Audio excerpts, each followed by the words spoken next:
O tema da mensagem de hoje é Deus unge os escolhidos. Repita comigo: Deus já me ungiu. Deus já me ungiu. Pois eu sou escolhido do Pai.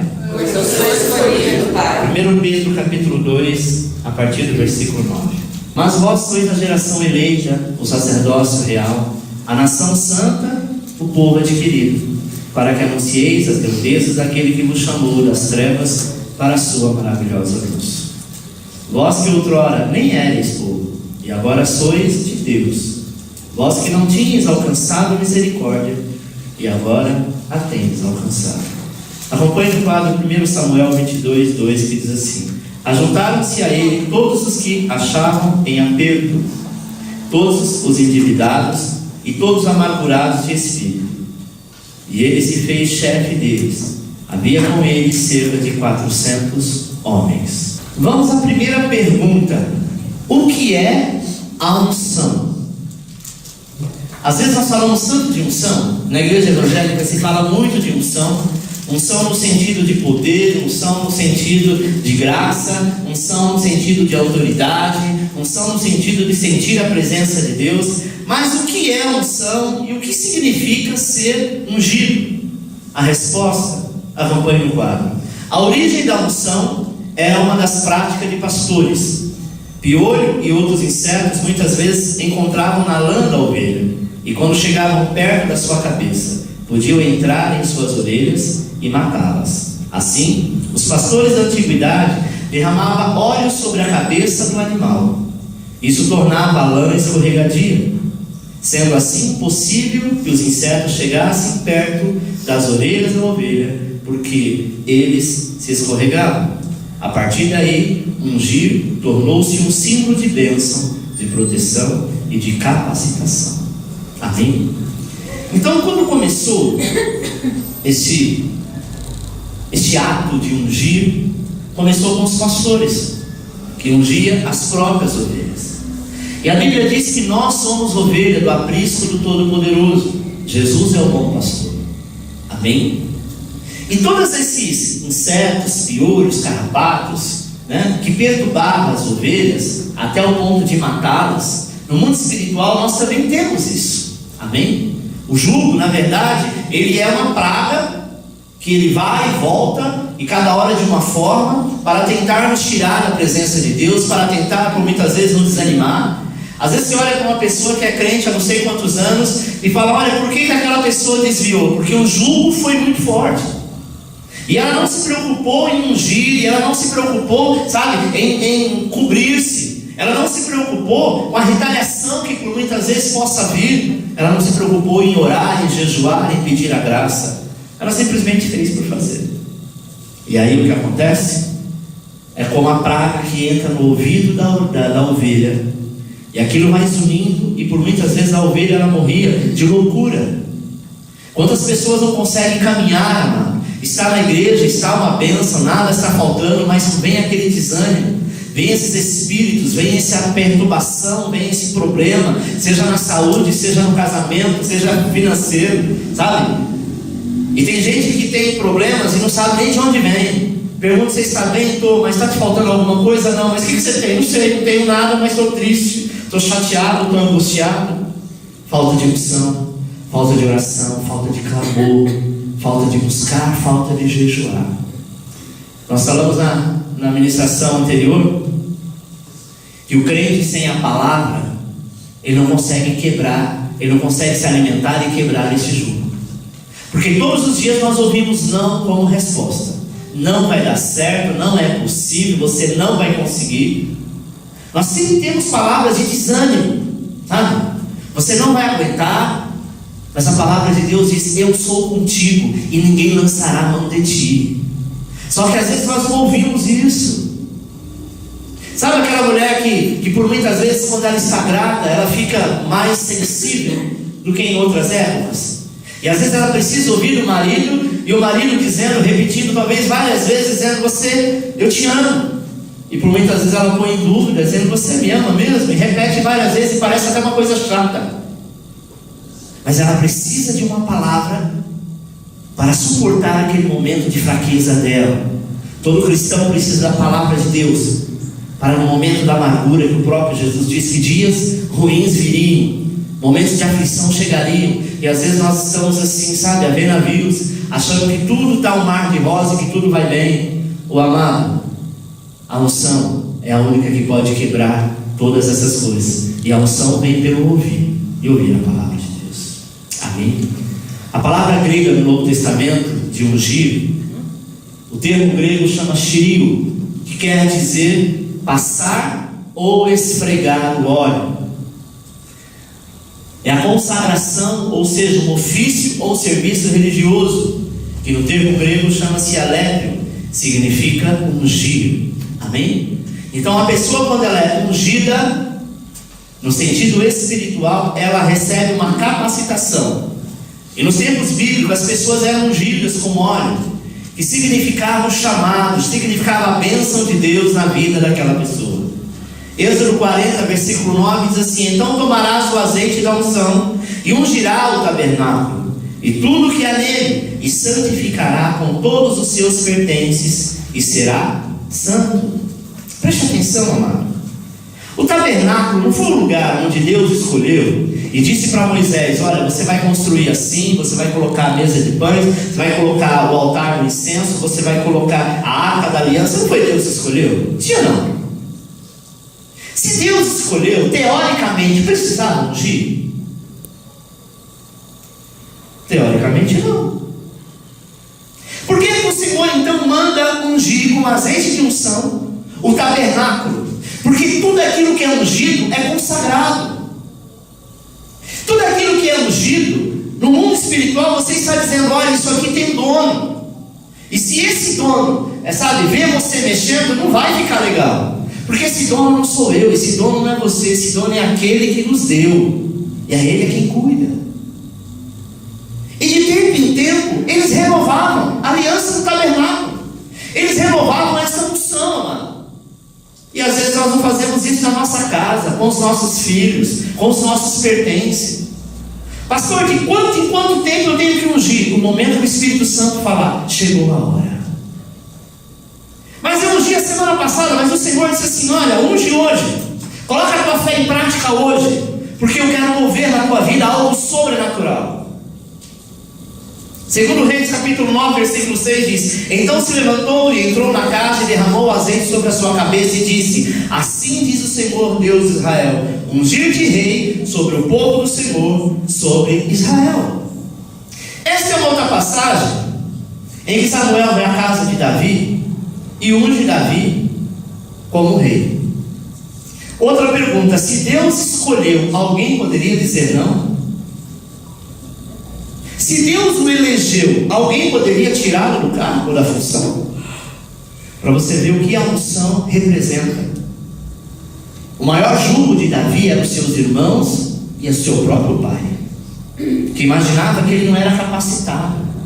Quantas vezes você tem sonhos, você tem projetos, os seus amigos, os seus familiares, aqueles que estão do seu lado, talvez não falam diretamente, mas não acredita no teu potencial.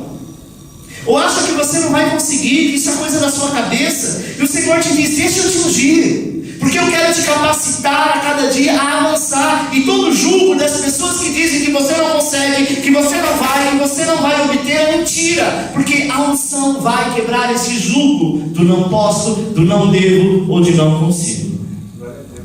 Amém?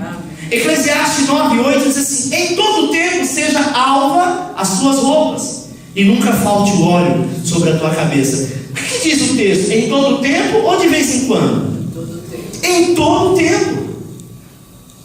Você está entendendo? Pastor, eu fui ungido na hora que eu vim trazer o meu dízimo, só que às vezes eu entrego o dízimo 2, 3, 4 vezes a semana. Não seria importante eu receber uma vez só e não precisar? Porque senão uma unção está quebrando a outra? Não. Porque cada ato que você faz, você precisa ser consagrado por isso. Amém? Para quê? Para que não haja brecha, para que não haja acusação do devorador. Porque você pode até esquecer, no mundo espiritual está registrado. Um outro significado da palavra ungido é escolhido. E a Bíblia fala que Jesus, amado, Jesus Cristo foi ungido de Deus com o Espírito Santo. Para quê? Para apregoar as boas novas, para pregar o Evangelho, para pregar as boas novas aos cativos, aos oprimidos, aos escravizados do pecado. Amém? Nós somos escolhidos para ser a diferença, para as pessoas olharem para você, vir até você ou no trabalho, na família, na vizinhança e falar: olha, eu estou aqui porque eu gostaria de uma palavra sua. O que eu devo fazer? Como eu devo proceder? Quando uma pessoa toma conselho com a outra, é porque ela entende que aquela pessoa é habilitada para aconselhar. Não é verdade? Se eu vou tomar conselho de uma pessoa mais velha, por que uma pessoa mais velha? Porque ela tem um tempo de experiência, ela já viveu aquilo. Mesmo que ela não viveu, ela viu alguém viver aquilo e ela tem maturidade para isso. Não importa a idade que você tem, mas se você é ungido de Deus, as pessoas vão te procurar e vão dizer: olha, o que você acha? Como que eu devo fazer? Como eu devo proceder? Amém, irmãos? Porque o Senhor nos ungiu para libertar os cativos e oprimidos do diabo. Deus nos ungiu para, levar a outras pessoas que necessitam a graça e a misericórdia do Senhor.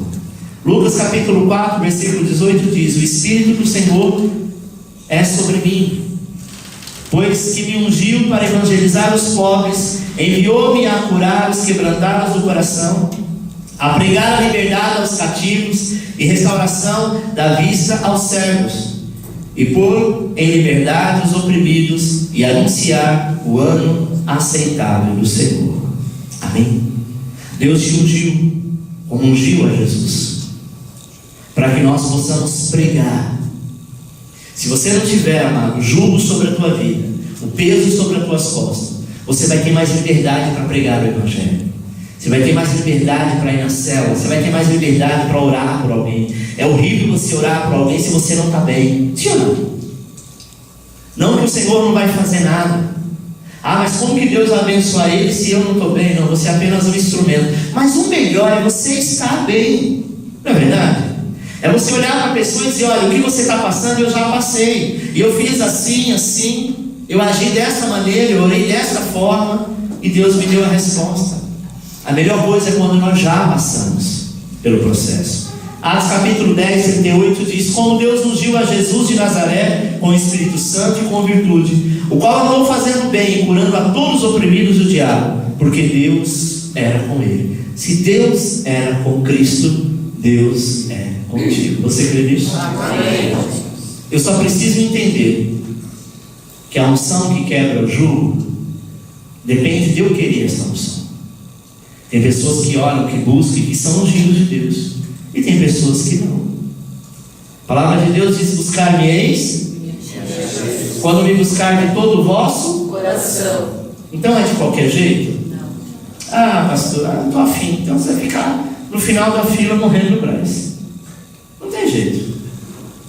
Entendeu? Todos que foram curados foram até Jesus. Uma das coisas que me chama a atenção é o cego Bartimeu. Ele não tinha condição de ir até Jesus porque ele tinha que enfrentar a multidão. Mas ele tinha uma coisa que ele tinha: ele podia não enxergar, mas ele tinha uma garganta muito boa. E ele começou a gritar: Jesus, filho de Davi, tem misericórdia de mim. Às vezes você tem medo de falar, você tem vergonha, você é tímido. A única ferramenta que você tem, você não usa porque acha que não deve usar. Se Bartimeu ficasse calado, ele continuaria cego? Sim. O único homem que a Bíblia diz que Jesus foi até ele sem ele precisar pedir ou fazer nada foi aquela pessoa que já tinha alguns anos, que estava paralítico e foi no tanque de Betesda. Ele não conseguia se mexer.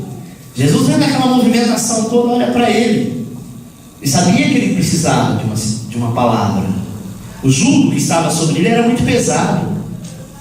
Imagine, irmão, ele estava lá sempre. E sempre aguardava alguém ir lá, pegar e colocar dentro da água. Talvez ele não tinha família, não tinha mais ninguém. O máximo que ele conseguia era uma carona no jumento, de alguém falava assim: o máximo que eu posso fazer é te deixar lá perto do tanque. Mas a hora do anjo descer e tocar nas águas, peça para alguém, sabe? Tem gente que vive de carona. Mas essa pessoa Jesus entendeu que ele precisava de um milagre, e ele estava no lugar certo. Olha, hoje eu não consegui a minha bênção, amanhã eu não consegui, estou há 18 anos aqui tentando, mas eu não vou desistir. E pela perseverança dele, Jesus foi até ele e disse: levanta-te e anda. Você não precisa de anjo, você não precisa de ninguém te carregar, nem mover as águas, porque eu sou a tua cura, eu tiro esse jugo. Às vezes nós ficamos esperando pessoas, irmãos. Você tem a primeira tentativa, a primeira campanha, a segunda campanha, a terceira, na quarta, não vou mais não. Estou orando, estou jejuando, mas Deus até agora não fez nada. Aquele homem esperou mais de 18 anos. E preste atenção, enquanto você vem à casa do Senhor, o Senhor está registrando. O dia que você parar, quem passa a registrar é Satanás. Hoje eu venci, hoje de novo. Semana passada inteira, só falta mais um mês para mim trazer a derrota total. Ele nunca te disse que seria um mar de rosa. Ele disse que no mundo você teria aflições, você teria jugo, mas ele venceu o mundo. Você está entendendo? Depois que Cristo deixou a terra, ele deu o dom do Espírito Santo a todos nós. Agora todos nós cristãos somos ungidos e escolhidos de Deus para um propósito do Senhor na terra, específico para o reino de Deus. 2 Coríntios 1:21 diz assim: mas aquele que nos confirma convosco em Cristo e nos ungiu é Deus, que também nos selou e nos deu o penhor do Espírito em nosso coração. O próprio Deus te ungiu e te diz: a unção você tem, basta você colocar em prática para que esse jugo caia por terra. Primeiro ungido, ele ungiu quem? A Davi. A Bíblia diz que Davi estava no meio das ovelhas. Você é o Davi de Deus, estava lá no meio da igreja, e ele foi cheio do Espírito Santo na consagração. E naquela consagração, a sua primeira vitória, irmão, antes dele receber o óleo da unção, a sua primeira vitória, sabe o que foi? Foi ele derrotar o Golias. Ele poderia ter medo, ele poderia dizer: eu não tenho nada a ver com isso, é problema dos meus irmãos, problema do rei. Mas ele sabia que era um problema que ele tinha a possibilidade de vencer, e ele foi e venceu. Muitas pessoas não fazem nada porque elas imaginam: o que eu vou ganhar com isso? Não tenho nada a ver com isso. Nós precisamos fazer independente do quanto você vai receber por isso. Faça pelo Senhor. E a Bíblia diz que ele então monta um exército, e ele se tornou o Senhor desse exército. Colossenses 3,14 diz: e sobre tudo isso, revestidos de amor, que é o vínculo da perfeição, e a paz de Deus, para a qual também fosse chamado em um corpo, domine o vosso coração e sede agradecidos. A palavra de Cristo habita em vós abundantemente, e toda a sabedoria, ensinando-vos e admoestrando-vos uns aos outros com salmos, hinos e cânticos espirituais, cantando ao Senhor com graça em vosso coração. Amém? E quando fizerdes por palavras ou por obras, fazei tudo em nome de Jesus, dando por ele graça a Deus Pai. Você é ungido de Deus. Faça pela excelência da palavra, e você vai ver. Eu estou passando por um processo financeiro, é muito simples. Eu tenho que ir dentro da palavra de Deus, que diz assim: que o ungido de Deus, que aquele que é fiel a Deus, não mendigará o pão. Então põe em prova a palavra de Deus. Para o Senhor está escrito isso, e eu não vou mendigar o pão. Eu sou dizimista fiel. Eu deixo de cumprir os meus compromissos para ser fiel contigo. E a tua palavra diz que eu posso fazer prova de ti, e você faça a prova do Senhor, porque Deus será contigo. Deus ele não vai voltar atrás da tua palavra, porque ele não pode mentir e não pode voltar atrás da tua palavra. Você está entendendo? Eu sou teu servo, e eu profetizo e eu libero a palavra sobre a minha vida. A palavra foi liberada na igreja, eu tomo posse, Senhor, porque se o Senhor me levou lá, é porque aquela palavra é para a minha vida também. Sabe, irmão? Ou você acha que você vem aqui porque você acha bonitinho o pastor Alexandre pregar, ou que o obreiro A, B e C prega? Não, nós viemos aqui receber algo de Deus, adorar o Senhor primeiramente, e na palavra ouvir Deus falar conosco. Ou será que Ele está falando com todo mundo menos contigo? Então é para ti, tome posse. Não volte para casa com esse jugo que você entrou aqui hoje não, em nome de Jesus. Libere-se dele. Vive debaixo da paz e da graça, porque a unção do Senhor vai despedaçar esse jugo, como está escrito no livro de Isaías. Amém? Segundo, os valentes de Davi. 1 Crônica 11:6. Davi disse: qualquer que primeiro ferir os jebuseus será chefe e capitão. E Joabe, filho de Zeruia, subiu primeiro, pelo que foi feito chefe. Ele disse assim: o primeiro que ferir os filisteus, eu vou colocar como chefe.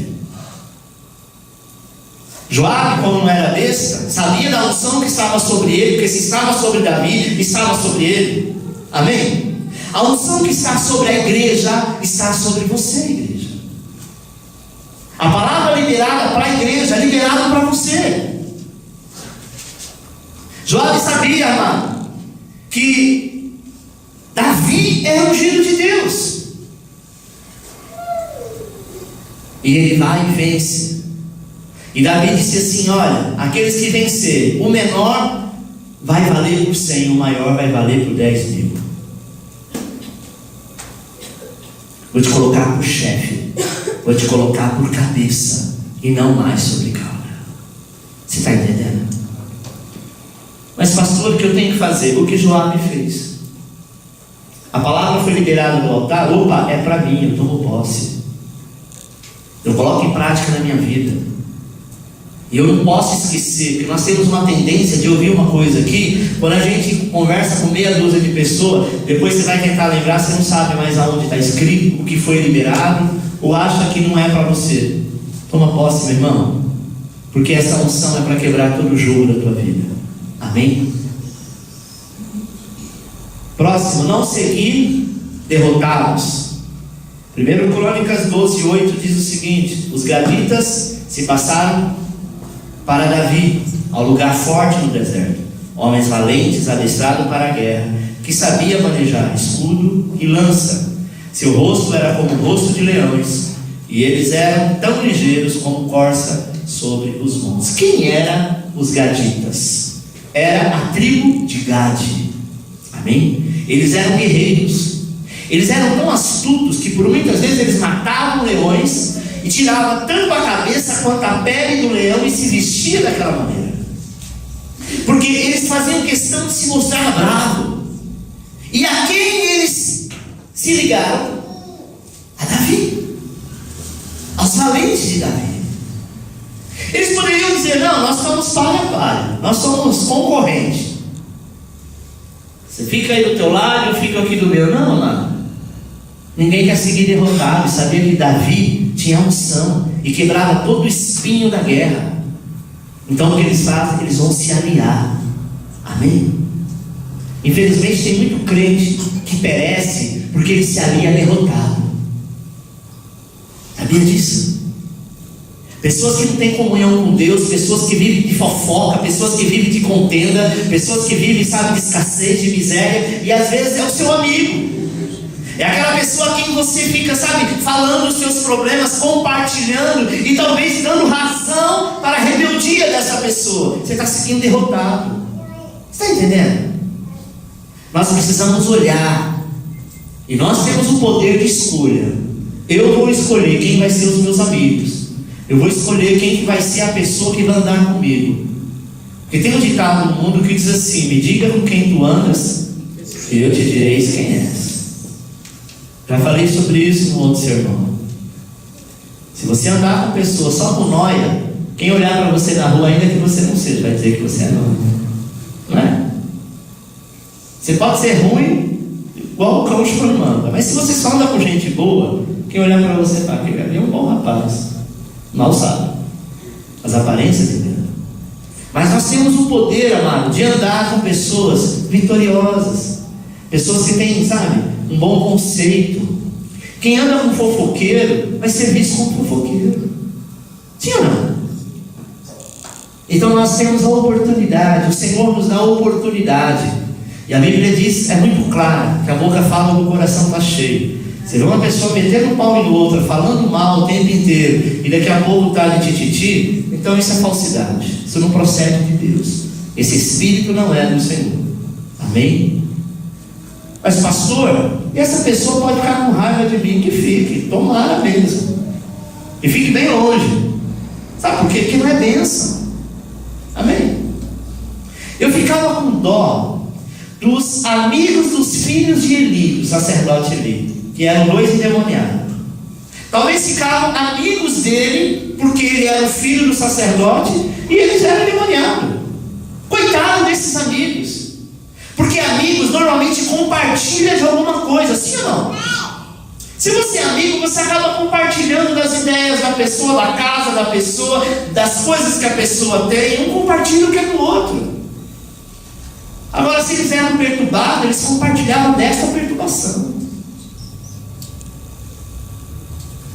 É por isso que nós devemos ter escolhas. E isso libera unção sobre as nossas vidas. Os 3 valentes de Davi: Jazobeão, Eleazar e Abissai. A Bíblia diz que Jazobeão destruiu 300 na lança. 1 Crônicas 11:11 diz assim: esta é a relação dos valentes de Davi. Jazobeão, filho de um Amonita e chefe dos 30, o qual, brandindo a sua lança contra 300, de uma só vez os matou. E Eleazar e Davi venceram os filisteus. Uma só batalha, com a sua lança, ele destrói 300 dos seus inimigos. O que faz com que esse jovem tão novo pudesse ter essa habilidade para a guerra? Porque ele estava seguindo um vitorioso, ungido de Deus, e não um derrotado. A unção se transfere.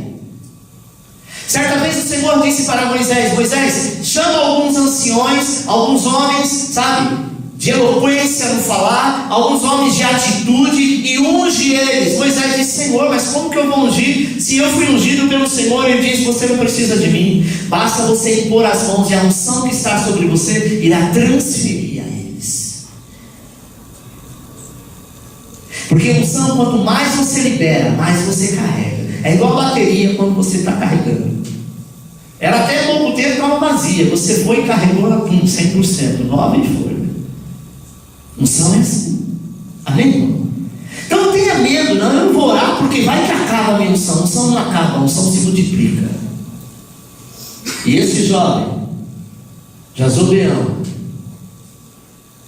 ele na peleja destrói 300. Outro que destruiu 300 foi Abissai. Destruiu na lança também 300 homens. 1 Crônicas 11:20 diz: Abissai, irmão de Joabe, era o chefe dos 3, o qual, brandindo a sua lança contra 300, os matou e teve um nome entre os 3. Poderia ter medo. Joabe era guerreiro. Amém? Mas Abissai não. Mas ele diz: o mesmo Deus que agiu na vida dele. Bom tempo para desligar sozinho. Pode ir. Obrigado, Tem algo que chama-se fidelidade. Fiel, ou você é, ou você não é. Amém? Quando eu sou fiel, por muitas vezes, eu sou visto como uma palavra chula que as pessoas dizem de puxa-saco. Fidelidade não é puxação de saco. Puxação de saco é falsidade. O puxa-saco é aquele que ele na frente do patrão ou do amigo, sei lá de quem quer que seja, é aquela pessoa amável, simpática, mas se alguém fala mal, ele está no meio também falando mal. O fiel não. O fiel não aceita, como a Bíblia diz, não aceita pleita, não aceita pagamento para se levantar contra alguém. Jonathan era filho do rei Saul. Ele foi contra o próprio pai, porque sabia que o pai era endemoniado, mas ele teve aliança com Davi. Ele era discípulo de Davi. Tem muitas pessoas que não aceitam isso, sabe? Mas como que você é discípulo de alguém, amado? O dia que você se tornar discípulo, você se torna igual, ou melhor.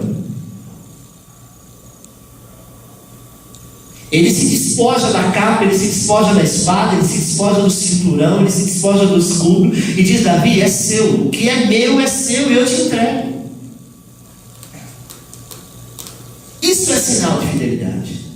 Amigo não é aquele que, sabe, que te arruma alguns reais quando você precisa, porque sabe que você é um bom pagador. Amigo é aquele que, mesmo que você não tenha para pagar, ele é o primeiro a entregar, a dizer: Bob, Se eu não tenho, nós dois também não vamos ter. 1 Pedro 2,9 diz assim: vós sois geração eleita, sacerdócio real, nação santa, povo adquirido, para que anuncieis as grandezas daquele que vos chamou das trevas para a sua maravilhosa luz. Ele diz assim: povo adquirido, para que anunciei as grandezas, a mesma coisa, daquele que vos chamou das trevas para a sua maravilhosa luz. Deus fala da grandeza.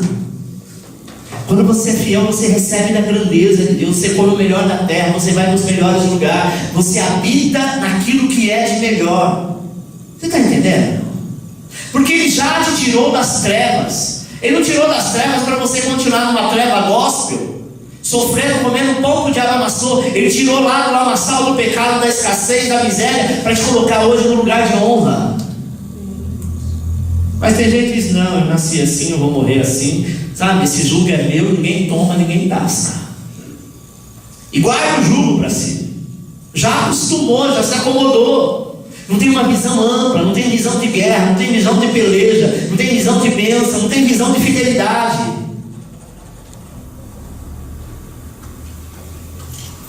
Versículo 10 diz: vós que outrora nem eres povo, e agora sois de Deus.